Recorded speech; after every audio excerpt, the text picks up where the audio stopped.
Bonjour à tous et bienvenue sur Wrestling. Juste avant que la vidéo ne commence, les gars, n'hésitez pas à lâcher votre like, votre commentaire pour donner votre prono de la prédiction d'EPL. Voilà, j'avais fait un petit prono la saison passée en fin de saison, plus ou moins, c'était quoi, peut-être 3 mois avant la fin de saison.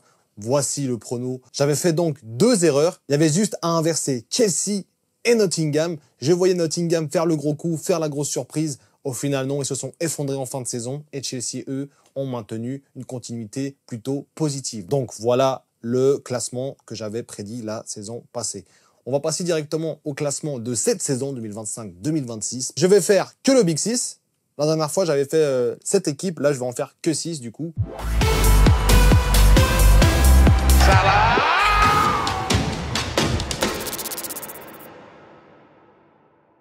Donc, on commence par la 6e place. C'est vrai qu'en 6e place, les gars, je vais peut-être faire un petit peu débat. Mais au vu de la fin de saison dernière, de ce début de saison, en 6e place, je mets Manchester City.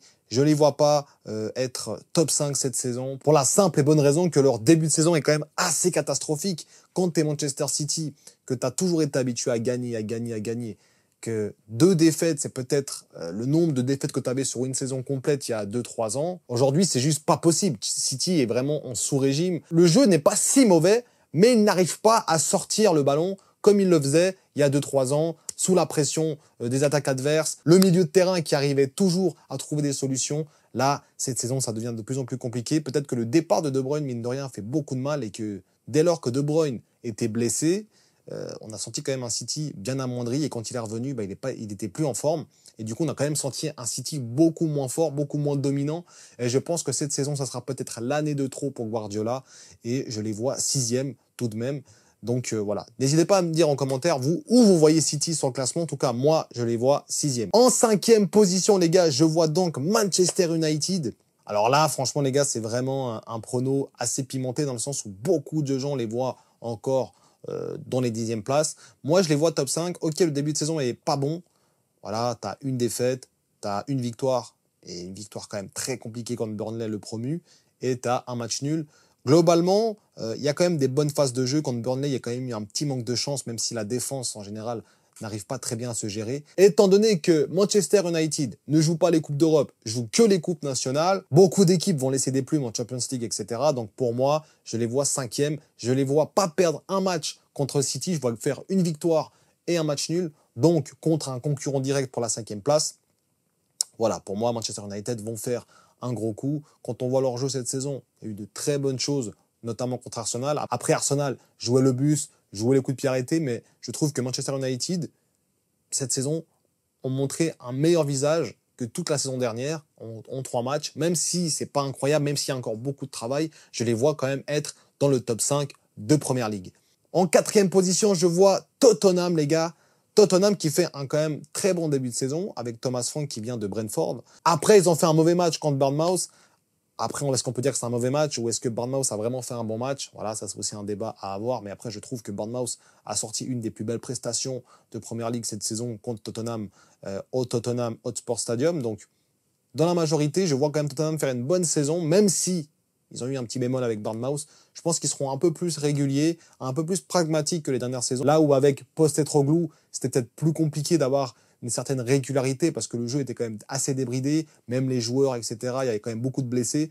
Cette saison, s'il n'y a pas de blessés, je vois Tottenham dans le top 4 et faire une très bonne saison en Première Ligue. Ils ont déjà battu City, ils ont fait un très bon match contre Burnley. Donc voilà, dans ces 3 premières journées, on peut quand même dire que Tottenham se débrouille très très bien et le jeu est quand même assez alléchant à voir dans la durée, mais je pense que la continuité sera de mise pour Tottenham. En 3e position, je vois donc Arsenal.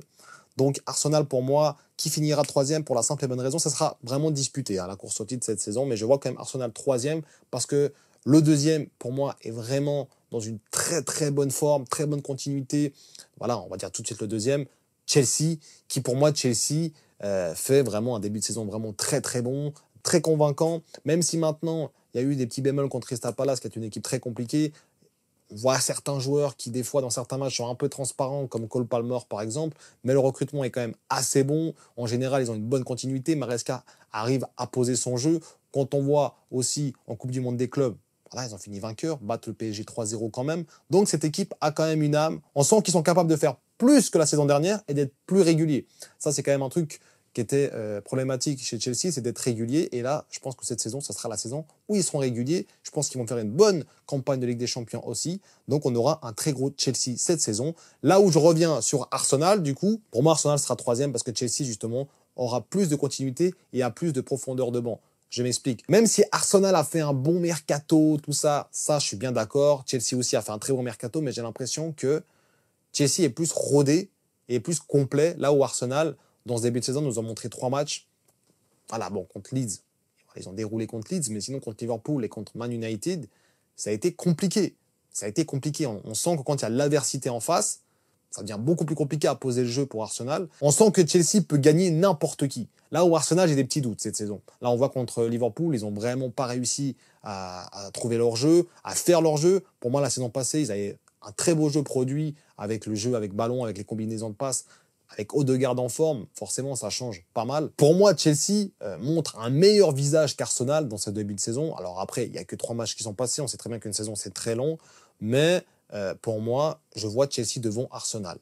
Par rapport à ce que je vois, par rapport au coach, peut-être que Arteta, c'est peut-être l'année de trop, on ne sait pas. Maresca arrive peut-être à poser mieux son jeu. Les recrues de Chelsea sont également très intéressantes. À Arsenal, si maintenant Saka se blesse, je doute que Madueke arrivera à faire un bon intérim. Pareil de l'autre côté, Martinelli, t'as aisé, d'accord, mais si un des deux se blesse, ça reste quand même assez compliqué. Là où Chelsea, t'as quand même des options en latéral, en ailier, en pointe, tu as quand même pas mal d'options, même si voilà, les blessures, on n'est jamais à l'abri, n'importe quel club n'est jamais à l'abri, mais tu as plus d'options et j'ai l'impression que le jeu est plus rodé du côté de Chelsea. Après, on n'est qu'au début de saison, mais de ce que je vois en tout cas, vous me direz en commentaire vous aussi, je vois Chelsea quand même au-dessus d'Arsenal dans ce classement final. Et pour le top 1, voilà, le premier, je vois Liverpool faire le back-to-back.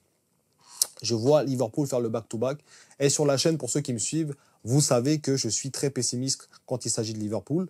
Mais là, je les sens faire le back-to-back. J'ai l'impression qu'on a une équipe qui est encore meilleure au niveau de la mentalité, qui a vraiment une mentalité à toute épreuve. Cette équipe est capable de gagner dans n'importe quel moment du match.